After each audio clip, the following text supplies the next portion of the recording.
I can't help if you don't talk to me. You won't believe me. If you tell me you saw Bigfoot or some creature in the woods, I will believe it. I promise. Tell me your story.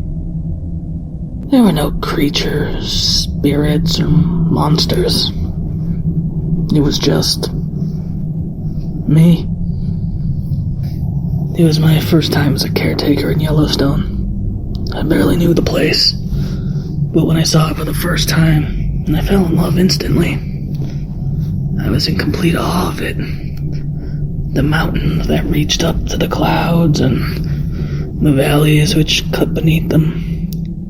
The forest which ran vast and all-consuming throughout. And then there was the wildlife. It was overwhelming in its beauty. People left the park in November for the winter season. And that's when I came in. I was to remain there until the plows could reach me towards the end of winter. I was the only one in my section. Alone for miles and miles. My job was to clear the snow off the roofs of some of the buildings and structures. That was pretty much all I was supposed to do, but it kept me busy. There was always more snow to clear. I enjoyed the solitude. I'd been craving it for some time. When night fell, my cottage was the only source of light. The entire landscape, mountains, rivers, and the forest, all of it was dark. It was like an ocean of black, if you can picture it. And a tiny pin drop of light in the middle. That was me. I read books and made dinner. That's how I spent my nights. One day there was a storm. The snow was falling so thick and so fast that I couldn't get past my own front door.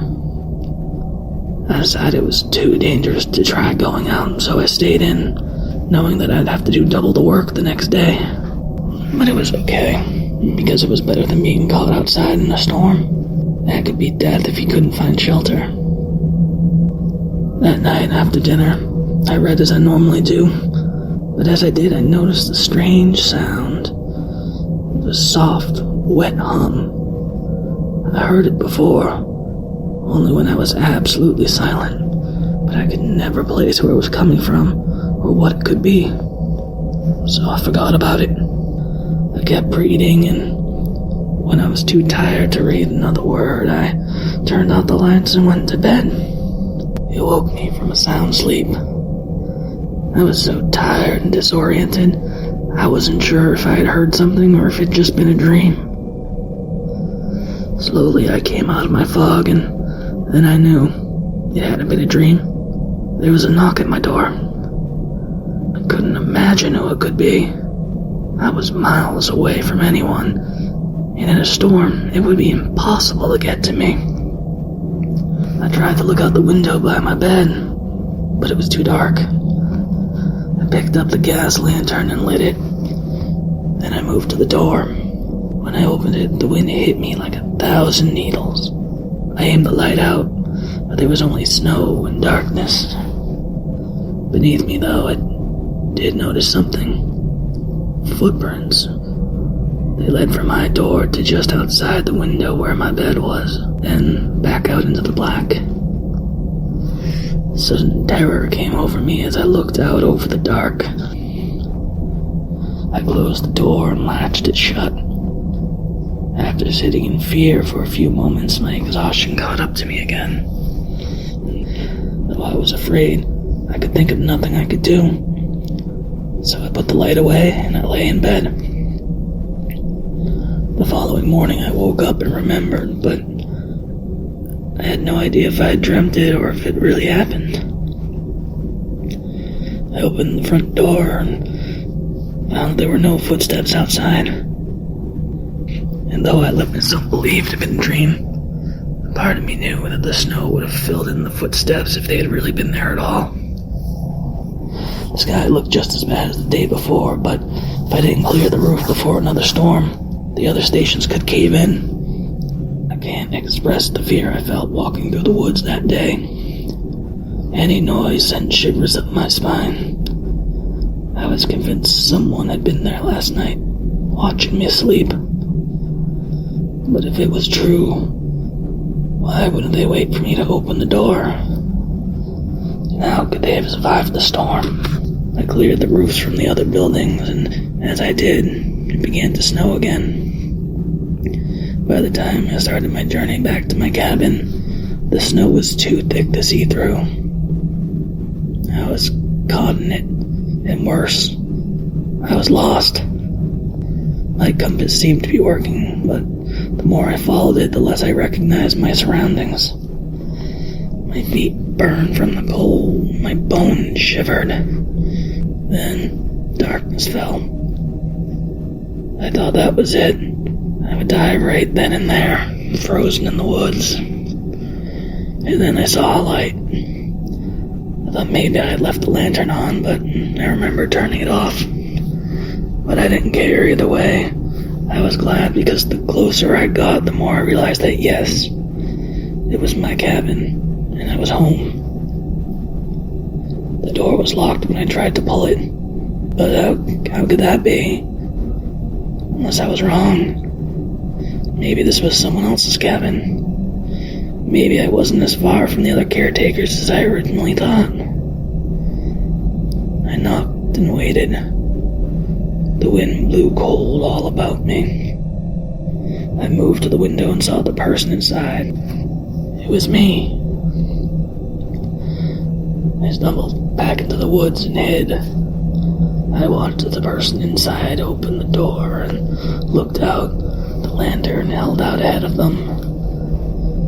I watched closely, trying to understand. Then they quickly went back inside and closed the door, as if they were afraid. Against all odds, I found my way back to the buildings I had cleaned and slept inside. I nearly froze to death that night. The next morning, I stood in the woods and watched the cabin for as long as I could before approaching it. When I finally did, I found it empty, and the door was unlocked like I'd left it. It felt foreign to me now, like I was in someone else's home, like when you have to stay at a stranger's house, except all the things in it were mine. The only thing familiar was the smell. It was tart and sour, but in my time here I'd grown to love it, and I was home. Outside, the world was frozen. The life and beauty I had been struck by when I first arrived had long since faded. I was afraid of the day because I could look out my window and see what was outside. I didn't want to see. But of course, the day was nothing compared to night. I needed the heater, but it lit the cabin from inside. I felt naked, exposed. I couldn't see anything past the windows. The only thing in them was my own reflection. I lifted the mattress off the bed and leaned it against the glass. I didn't need the bed. I had no intention of sleeping that night. I sat across from the door and watched it. Every time the wind blew and shook the door, I felt my stomach turn cold. At first, I couldn't tell if I was really hearing what I thought. The screams swelled and faded, or maybe they were just shrieks of wind pushing through the pines. I found the lantern and opened the door. The world was black. The light ahead lit only a few feet in front of me. I could see snow on the ground, snow falling in tiny specks, but nothing else. When it came from my right, I would aim the light towards it. Seconds later, it would be on my left. It was in front of me. It was behind me.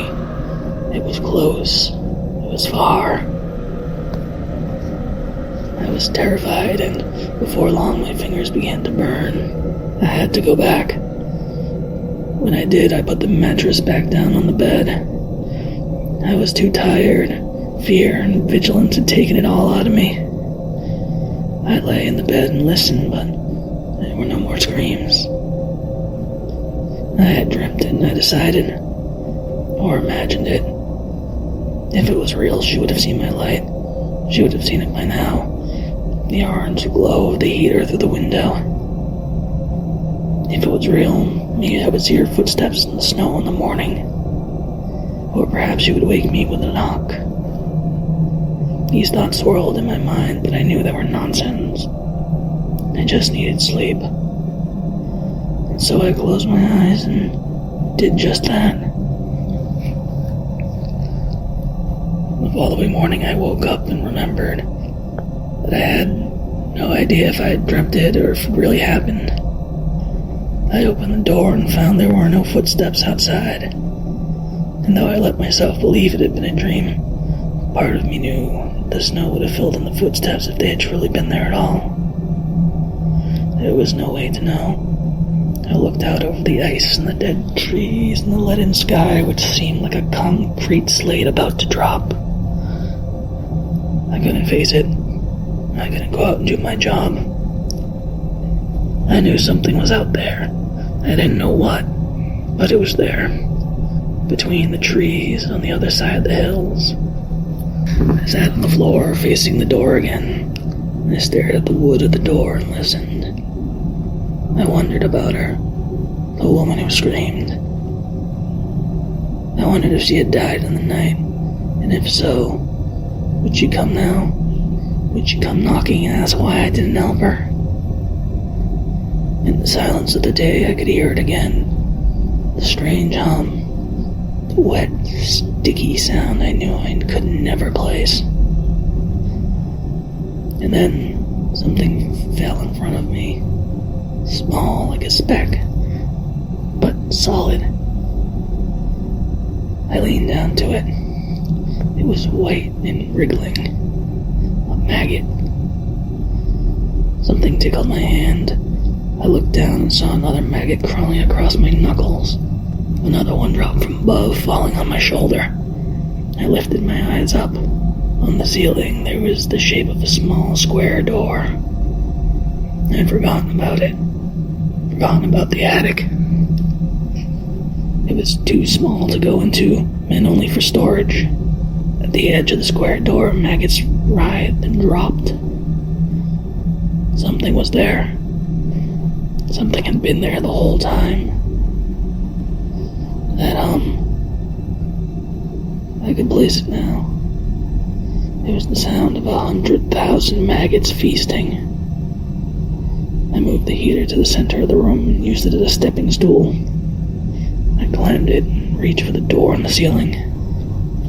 The smell, the familiar smell I've grown to love, was overpowering here.